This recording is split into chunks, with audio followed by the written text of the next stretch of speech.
आपके यहाँ जो इलाज है स्पाइन से जुड़ा हुआ वो किस तरह के इलाज है और किस तरह के मरीज यहाँ पर ज़्यादातर आते हैं?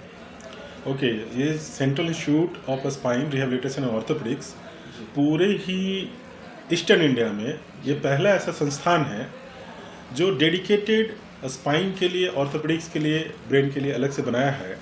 और स्पाइन के लिए खासकर ये उत्कृष्ट संस्थान है जहाँ पे आपको यहाँ से ज़्यादा सुविधा न अमेरिका, जर्मनी, जापान कहीं नहीं मिलेगी। मतलब सारी सुविधाएं, खासकर ओ आर्म नेविगेशन रोबोटिक्स, मतलब स्पाइनल रोबोटिक सर्जरी जो पूरे पूर्वी भारत में सिर्फ आपके प्रदेश में सिसरो हॉस्पिटल में होता है। और यहाँ पे रोबोटिक सर्जरी कराने के लिए आसाम से, इवन कोलकाता से, वेस्ट बंगाल से, रांची से, हर जगह से पेशेंट आते हैं। तो Cicero hospital dedicated basically spine surgery के लिए है। इसके अलावा ऑर्थोपेडिक्स की सुविधा और न्यूरो सर्जरी की सुविधा और भी डिपार्टमेंट सब तो है ही साथ में संलग्न है। यहाँ जो मरीज आते हैं प्राय जैसे गर्दन में चोट लग गई, हाथ पैर चलना बंद हो गया, कमर में चोट लगी, पैर चलना बंद हो गया, या कमर की नस दब गई है, नहीं चल पा रहे हैं। आपने कई बार सुना होगा 10 कदम चलते ही पैर जाम हो जा रहा है। तो ऐसे जो मरीज होते हैं बहुत कॉमन मरीज है।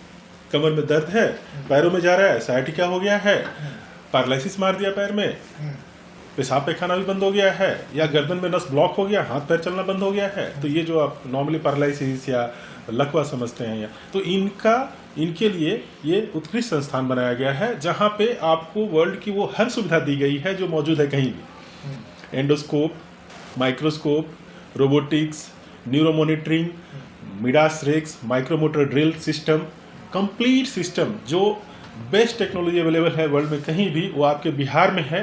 और पूर्वी भारत में एकमात्र संस्थान है जहाँ पर ये सुविधा रोबोटिक्स की उपलब्ध है। रोबोटिक्स का फ़ायदा ये है कि स्पाइन सर्जरी में या कॉम्प्लेक्स पेल्विक सर्जरी में कॉम्प्लिकेशन के चांस नहीं है।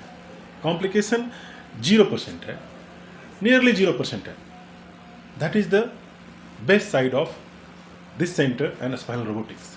आपके अस्पताल में गरीब मरीज के लिए इलाज करने के लिए क्या क्या सुविधाएं देते हैं, किस तरह हेल्प करते हैं? राइट, एक्चुअली इस हॉस्पिटल में हर तबके के लोगों के लिए सुविधा उपलब्ध है। ऐसा नहीं है चाहे जो पैसे वाले हैं वो या गरीब है वो, काम किसी का रुकता नहीं है। पैसे का काम नहीं रुकता है। आयुष्मान, मुख्यमंत्री सहायता राशि एवं अन्य संस्थाओं के द्वारा जो मदद मिलती है, इससे हम गरीब से गरीब मरीज का भी इलाज कर पाते हैं। जो भी सुविधा, जो भी एक सरकारी अस्पताल या एक इंस्टीट्यूट में जाने के बाद एक मरीज सोचता है कि नहीं भाई यहाँ हम आए हैं, तो ये भी इंस्टीट्यूट है, सेंट्रल इंस्टीट्यूट है। और यहाँ पे भी जैसे एम्स है या IJMS है, तो ऐसे इंस्टीट्यूट में जब जाते हैं तो मरीजों के लिए सुविधा उपलब्ध रहती है कि कोई भी मरीज किसी भी तबके का है, काम हो जाना चाहिए। यहाँ भी वही है, मरीज किसी भी तबके का है, काम हो जाता है। अच्छा, ये स्पाइन से जो समस्याएं होती है, उस समस्याएं से बचने के लिए उससे क्या निवारण होता है? आपका सजेशन क्या होगा, कैसे बचा जा सकता है? या इन फ्यूचर उसको स्पाइन का प्रॉब्लम नहीं हो तो क्या खान पान या एक्सरसाइज कैसे करें, कैसे क्या प्रिकॉशन क्या लेना चाहिए? राइट, सो एक्चुअली स्पाइन की सारी समस्याओं को तो निदान आप नहीं कर सकते हैं, लेकिन मैक्सिमम समस्याएं जो स्पाइन की होती है आज के लिए, आज में खराब जीवन शैली या खराब खान पान या एक्सरसाइज की कमी, इन कारणों से होती है। तो अगर आप चाहते हैं कि हम स्पाइन की समस्याओं से बचें या इसका प्रिवेंशन हो, तो सबसे ज़रूरी चीज़ है अपने जीवन शैली को सुधारें। तन के चलें, तन के बैठें और कम बैठें, लगातार नहीं बैठें। लगातार बैठने से समस्या होती है, और खासकर कुबड़ निकाल के और गर्दन मोड़कर लगातार बैठ के मोबाइल देखना या लैपटॉप पे काम करना या ऑफिस वर्क लगातार करना, ये बहुत कॉमन कारण है इस चीज़ का। गलत तरह से वजन उठा लिया, गलत तरह से, जैसे वजन उठाने का जो तरीका होता है या झुक के वजन उठाने का तरीका, घुटना और कमर बिना मोड़े आप सीधा ही कमर के बल मुड़ गए तो सीधा कई बार उसी से डिस्प्रोलैप्स हो जाता है और एकाएक सयाटिका की शिकायत होती है। जैसे कमर में एकाएक दर्द चालू हो गया, सयाटिका हो गया, पैर नहीं चला पा रहे हैं, तो ये होता है इन कारणों से। गलत तरीके से वजन उठाने से, गलत तरह से बैठने से, लगातार बैठने से और लगातार गर्दन और कमर मोड़ के रखने से।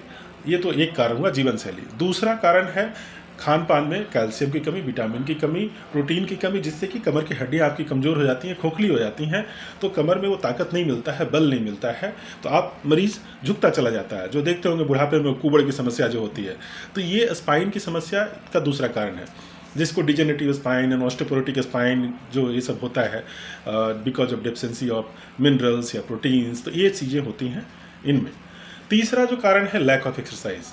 हमारे प्रदेश में या हमारे शायद कल्चर में भी उस तरह से एक्सरसाइज की जीवन शैली में महत्व नहीं रखता है, लोग एक्सरसाइज करते नहीं हैं। तो ये एक जो चीज़ है जिसके कारण धीरे धीरे शरीर जो है, जो जिस भाग का आप यूज नहीं करेंगे, ज़्यादा सेडेंट्री होते चले जाएंगे तो धीरे धीरे वो शरीर स्पाइन क्या है, लूज होने लगता है, जिसको बोलते हैं डिजेनरेटिव स्पाइन। स्पाइन खासकर लंबर स्पाइन में, सर्वाइकल स्पाइन में डिजेनरेशन स्टार्ट हो जाता है और कॉलम लूज होने से उसमें फिर नसें दबने लगती है, जिसके कारण आपके गर्दन में नस ब्लॉक हो गया तो हाथ पैर चलने में कमजोरी आने लगी, या कमर का नस ब्लॉक हो गया तो कमर पैर नीचे चलने में परेशानी हो रही है, सयाटिका हो रहा है। तो ये समस्या होती है because of lack of exercise.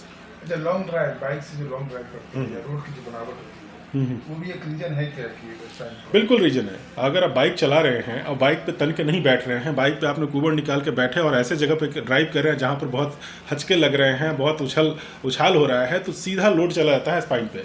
ऐसे में इनफैक्ट फ्रैक्चर तक हो जाता है। अगर हड्डी कमज़ोर है, साथ साथ स्पाइन की हड्डी कमज़ोर है, तो इसी में फ्रैक्चर हो जाता है। खासकर ओल्ड एज ग्रुप में अगर आपने बाइक पे बिठा दिया है या बस में जा रहे हैं जहाँ झटके बहुत लग रहे हैं और अगर आपकी हड्डियाँ कमज़ोर हैं तो उसमें स्पाइनल कॉलम में फ्रैक्चर हो जाता है, जिसको वर्टेब्रल कंप्रेशन फ्रैक्चर बोलते हैं।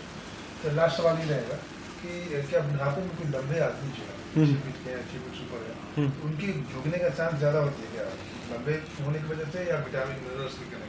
देखिए, लंबे होने में तो एक परेशानी होती है, जो ज़्यादा लंबे हैं, जिनकी हाइट 6 फीट से ज़्यादा है, तो उनमें क्योंकि हड्डियों की लंबाई ज़्यादा है, तो अगर उनमें एक्सरसाइज नहीं किया या मिनरल्स की कमी रही, जीवन शैली ठीक नहीं रखा, तो संभावना उनमें ज़्यादा होती है स्पाइन बेंड होने का और ये